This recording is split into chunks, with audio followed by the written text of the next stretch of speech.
Hello, welcome. My name is Peter Mirski. Here is our first session about project management in this semester. And this session is about more or less an introduction of what project management can do for you. It gives you an overview about the most important things. So the idea of working on projects is absolutely not new. People always try to realize their dreams and ideas within very interesting tasks which they had to fulfill. But nevertheless, after perhaps the Second World War, it could be said that there is becoming a more structured way to work on projects, and that a lot of people recognize that an international standardization about the way how you could and should design your project would be very, very necessary and would be very good for people who are working together. Not only within companies, but also between companies. And what you see nowadays is that we're working on a global world where a lot of companies, small and big companies, have to cooperate. And the knowledge of project management gives all these people a clear structure and a common workflow how to realize project. Nevertheless, project management itself will never provide you with the right ideas, and the body of knowledge of project management is not the idea and the background which you get within your studies about processes, about business cases, and about leadership. All these things are very necessary and very, very important for project management. But within this lecture, we will focus on the tools of project management in order to show you what could be realized and how it should be realized. So the main idea which we want to show you is that project management helps you with a set of tools which you can apply. It creates standards which you can follow and which you could share with your colleagues worldwide. And if you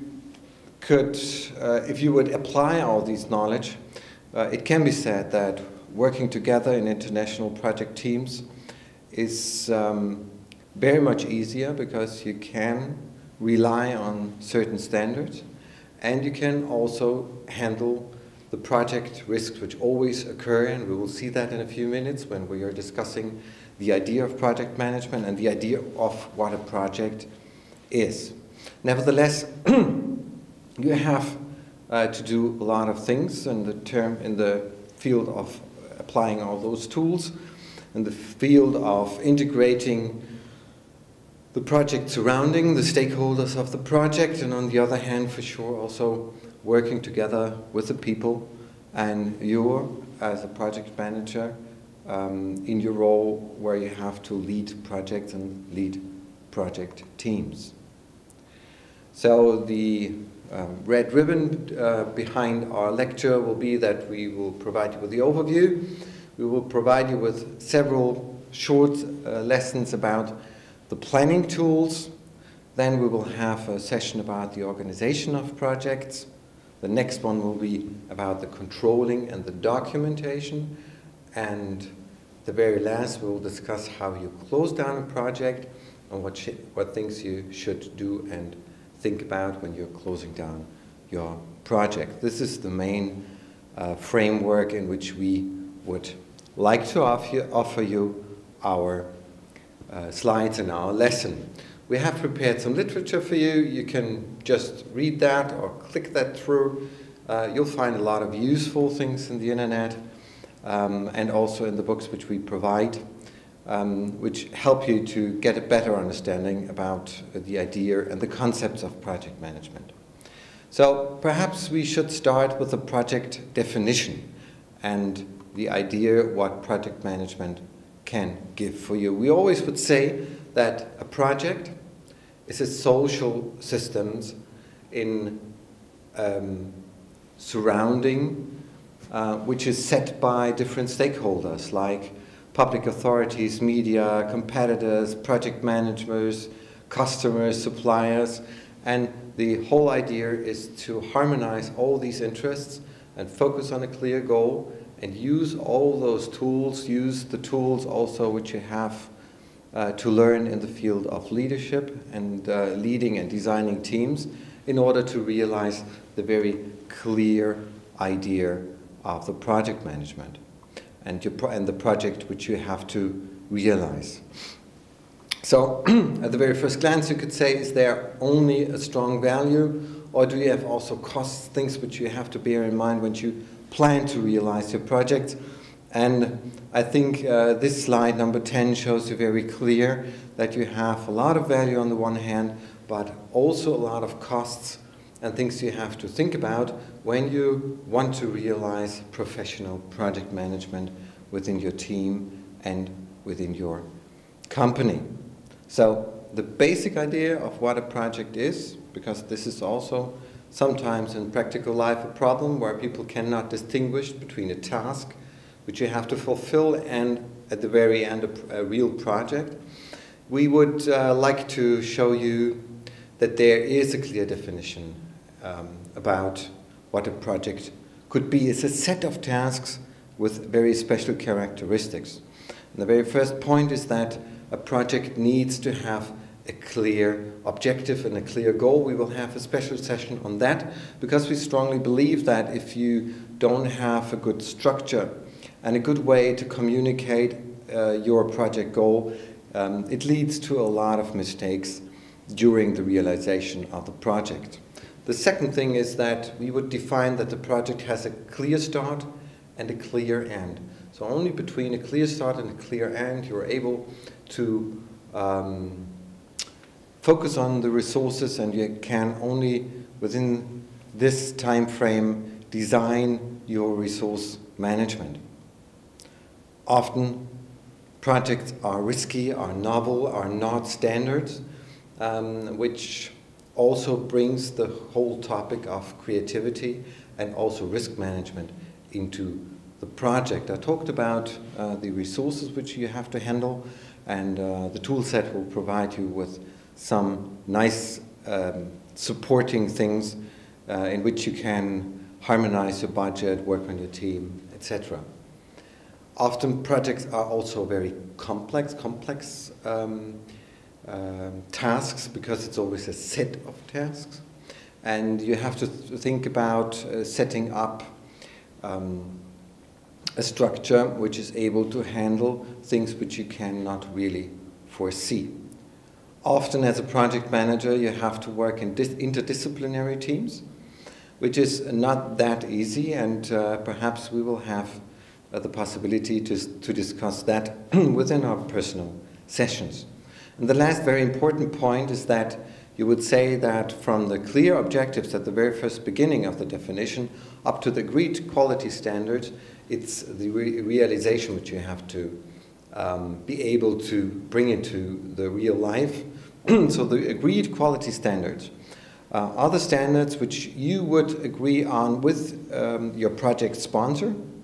And the crucial question is always, when will the project sponsor will be content with the outcomes of your project? And it's always a good idea to make that very, very clear in a very intensive discussion, which follows the idea to say, dear project sponsor, how would you recognize that I, as project manager, fulfilled all my goals?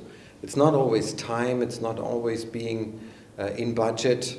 It's sometimes something which is hidden behind all these things, and you have to find a way to make that crystal clear in order to set up your measurements and your goals and your project settings.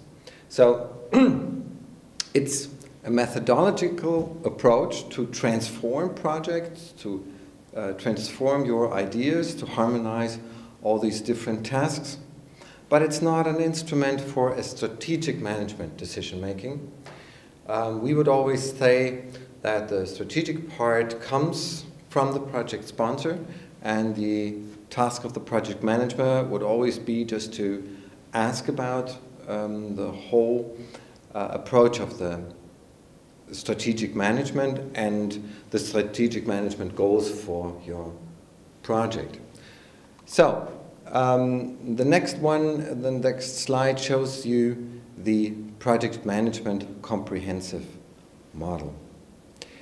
And this will be then also the end of this short session.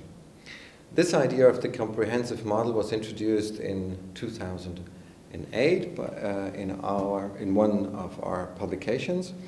And the basic idea is just on the one hand to show you where you can follow the timeline and what kind of tools you would need to realize that as a project manager. So, basic idea within this rectangle would be to say, okay, there are different phases in the project which are beginning with creating the project idea, working on the project idea, and then, this is a very important part of this model, we want to show you with this white bar that the phase of creating the idea, setting up the project idea and thinking about all the possibilities which might be there in order to design the whole project in a very creative way, should also end at a certain time and should then be followed by the phase of the project assignment and the very formal part of it. So after the creativity part, there should be the start of the project phase where formalization is a very strong, has a very strong focus. You need to sign, create and fix all these details with your project sponsor. You need the contracts and you need a very strong formalization phase. After that, and sometimes also parallel beginning, is the phase of the project planning. We will provide you with a set of tools that make life easier for you if you're setting up and plan your project. And the main part of it, which a project manager has to follow, is then coordinating the team, designing the teams, stuffing the team, in order then to realize the project and the project phase. And after that, we would then say it's the phase of the project approval. You would, as a project manager, then have to see what kind of learnings do we have, what kind of learnings within the team, but also for the company in which this project is realized. Also in order to integrate the idea of innovation and giving up the knowledge which is created in the project in a so cleared and structured way so that the next team could pick that up and work on that. So this is the timeline which we have to follow. You see that at a certain stage you would have the project kickoff. You would follow with a set of workshops which we then would say would always be combined with milestone meetings, and at the very end of the project, in the project approval phase, you would work on project kick-out workshops in order to fix all the things which happened in the project and to be able to hand on the project to the next project team which could work on that one. We would also always describe the project as a business in a business. So as a project manager, once you started, once you got the formal approval of starting with the project, you could realize your dreams and your way to design the project more or less within your own project team, according to a set of standards. But we always would say that designing a project has a very strong entrepreneurial approach, and that helps us, if you would say, it is like a business leader in a business setting. Needing all the things which businesses always need, like controlling the management of figures, facts, and information. It would always be a question of staffing and teaming, working together with people. You would then have to market and communicate what you're doing, and then also integrate the knowledge which you created in order to foster and boost the business which you are working on. So this is the main idea. Not integrated in this e-learning sessions, but you see that here in our graph is the idea of a project-orientated organization. That will follow the idea if you have project and project managers and project teams in a very professional way within your company. It might occur that you are not only running one project, it might occur that you're running a lot of projects, a set of projects. And the next level of project management would be to think about what a company should do to reorganize itself in order to be able to work on a lot of projects and a set of projects, how to harmonize them, how to combine resources, project teams, etc. Within a company, and a formal possibility to see if a company works on that approach. You would recognize a project management office or project management officers who would support the harmonization of a set of projects within a company. And if you want to add a further level to that thoughts, we would say it is very useful and sensible to work on the idea of networking companies. So if you have a set of companies who are running a lot of projects within their entities, how could you design that companies in between the projects who are working on combined projects, joint projects, how should they be organized in order to be able to support the project management structure? So nevertheless, we would always say you need a very strong strategy, and the project will help you to realize these ideas, and this is one of the short lessons which we have to discuss together with you. So thank you very much. On this very first beginning, you had a brief overview about what's coming up, a brief overview about the definition of a project, and we briefly discussed the project management comprehensive model. Thank you very much so far.